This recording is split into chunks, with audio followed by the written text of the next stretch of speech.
आज की सरू अभिमन्यु नहीं, पहले से ही इंदर को चाहती है। एक नहीं, बेहतर से बेहतर को चाहती है। पुणे में 7 फरवरी के लिए शुरुआत में बस एक शो लगा था इसका, पर ऑनलाइन बुकिंग से ही वो इतने जल्दी सोल्ड आउट हो गया कि आज 7 फरवरी को इसके 100 से भी ज्यादा शो चल रहे हैं, सभी हाउसफुल। तो ऐसा क्या है इसमें कि 2016 के फ्लॉप बॉक्स ऑफिस परफॉर्मेंस के बाद आज 2025 में इसकी इतनी हार्डकोर क्रेजी कल्ट फॉलोइंग बन चुकी है। तो आ जाओ जानते हैं कैसी है ये मूवी, जिसमें सबसे पहले इसकी कहानी एक रेयर एलिमेंट छोड़ दे तो नॉर्मल सिंपल सी है। मेन फीमेल लीड सरू अपने फैमिली के कारण IIM वाला चोमू कलीग अभिमन्यु को पटाकर शादी करना चाहती है, जो उसे ज्यादा कुछ भाव नहीं देता। तो उसकी सोसाइटी का एक फ्रेंड इंदर की वो मदद लेती है, पर यहाँ इंदर को सरू से ही प्यार हो जाता है। तो आगे जाकर सरू किसको चुनेगी और कुछ आगे के ट्विस्ट एंड टर्न्स के साथ चलती इसकी कहानी है। मगर जिस तरह से इसे स्क्रीन प्ले में पिरोया गया है, स्क्रिप्टिंग करी है, जिस तरह से इसकी character development and character arcs दिखाए हैं, वो इस मूवी को एक सोलफुल हार्ट टचिंग एक्सपीरियंस बना देता है। फॉर एग्जाम्पल सरस्वती यानी सरू का कैरेक्टर ही देख लो, जो एक भोली भाली सिंसियर पढ़ाकू लड़की है, एक बड़ी बहन है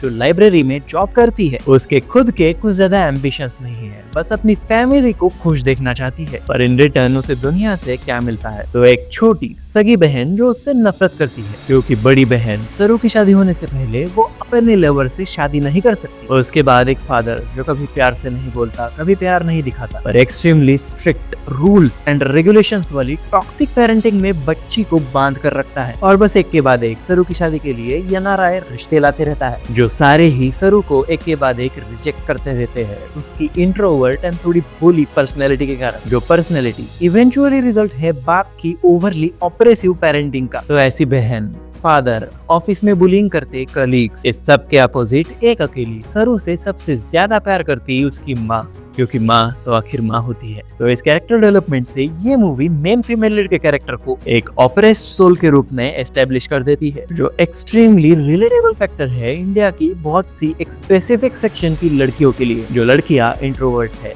जिनकी कोई सच्ची दोस्त नहीं है, अननेसेसरी लेवल पे स्ट्रिक्ट एनवायरनमेंट में पली बड़ी है। एंड यही है इसके कहानी की राइटिंग का वो एक रेयर एलिमेंट, इसकी कैरेक्टर राइटिंग का रियलिस्टिक रिलेटेबल अप्रोच, जो बस सरू ही नहीं तो मेन लीड इंदर पे भी अप्लाई होता है, जिसके कैरेक्टर का एक हिस्सा हर उस टीनेज देसी लड़के का प्रेजेंटेशन है, जिसका प्यार किसी और से प्यार करता है, मगर फिर भी ये उसकी जिंदगी में रहता है, दोस्ती के पर्दे की झोपड़ी बांधकर, यानी खुद को खोकर उसके लिए जीता है, एफर्ट्स की गंगा बहा देता है, बस उस दिन के इंतजार में जिस दिन वो तुम्हें झोपड़ी से बुलाकर महल में बिठाएगी। और वो दिन बस फैंटेसी रोमांटिक ड्रामा मूवीज में ही आता है, असलियत में नहीं। अब यहाँ रोमांटिक ड्रामा के साथ फैंटेसी वर्ड इसलिए जोड़ा क्योंकि इसकी कहानी ही उस तरह फैंटेसाइजिंग वे में चलती है। एक नर्ड इंट्रोवर्ट फीमेल कैरेक्टर के सामने रखा है क्रिमिनल बैड गाय दिखने वाला आजाद पंछी मेल कैरेक्टर, जिनका फर्स्ट इंटरेक्शन होता है एक्सीडेंटल वे में, लिफ्ट बंद पड़ने पर। उसके बाद इनका बॉन्ड और भी आगे डेवलप होता है दोनों के एक फॉल्स ट्रेजेडी में फंसने के कारण। और फिर जहां असली जिंदगी में लड़कियां आई कैन फिक्स दैट बोल के कीचड़ में कूद जाती है, तो यहाँ इंदर सरू से अटैच होके उसकी हर एक प्रॉब्लम सॉल्व करने में लग जाता है। प्लस एक और एंजल कैरेक्टर, एक अधूरे आशिक पुलिस वाले का, जो लॉ को इग्नोर करके अपनी मरी हुई पत्नी की इच्छा पूरी करने के लिए इन दोनों को मिलाने में मदद करता है। और इससे भी आगे जाके अगर तुम इस कहानी का इनोसेंस देखो तो कहीं पे भी लस्टफुल फील नहीं होती, उल्टा दोनों ही लीड कैरेक्टर्स खुद को सामने वाले के लायक नहीं समझते। पर अब इन सब फैंटेसाइजिंग कैरेक्टर्स, सिचुएशंस एंड उनके स्टोरी आर्क्स के भी आगे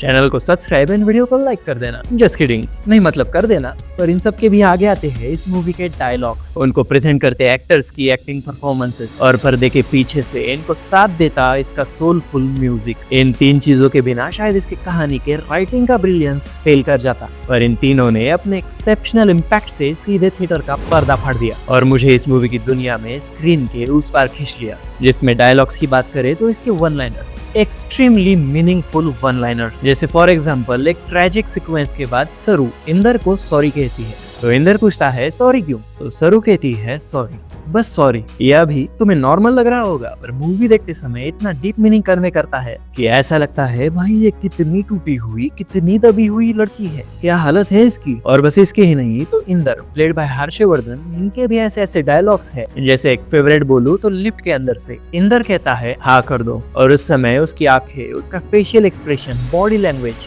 जस्ट परफेक्ट। और ये तो कुछ नहीं, बस एक बार क्लाइमैक्स पोर्शन शुरू होने दो, ऐसे ऐसे hard hitting deeply thoughtful dialogues आएंगे कि थिएटर एक्सपीरियंस में भी तुम्हारी आंखें नम ना हुई तो तुम झूठ बोल रहे हो। फॉर एग्जाम्पल, क्लाइमैक्स पोर्शन में सरू का एक डायलॉग आता है, जब मैं मर जाऊं ना तो प्लीज मेरे फोटो पर हार मत चढ़ाना। अब जिन्होंने मूवी देखी नहीं उनको लग रहा होगा ठीक है ये क्या है, तो इसके पीछे का सिनेरियो समझो। एक गलतफहमी के कारण बाप ने अपनी ही बेटी को घर से नहीं तो पूरी दुनिया से, अपनी जिंदगी से निकाल दिया है। बेटी अपना जॉब करते हुए बाहर रेंट पे अकेली रह रही है। यहाँ तक भी ठीक था, पर बेटी को बाहर दूसरे के साथ खुश देखकर तत्ववादी बाप का मेल ईगो मॉन्स्टरस रूप ले लेता है और वो सरू का जीते जी पिंडदान कर देता है और डेली उसके फोटो पर हार भी चढ़ाता है। और फिर इसके कारण, या फिर कहे इनडायरेक्टली, इस निगेटिव स्पिरिचुअल कर्मकांड के कारण अच्छी खासी हेल्दी सरू को कैंसर हो जाता है। तो इस कैंसर की लास्ट स्टेज में खुद की फोटो पर चढ़ते हुए हार, नफरत करते बाप, बहन एंड बाकी दुनिया, इन सारे तकलीफों से छुटकारा देती मौत की दवाई जब उसे सामने पास दिखती है, तब वो सरू इंदर से कहती है कि मेरे जाने के बाद प्लीज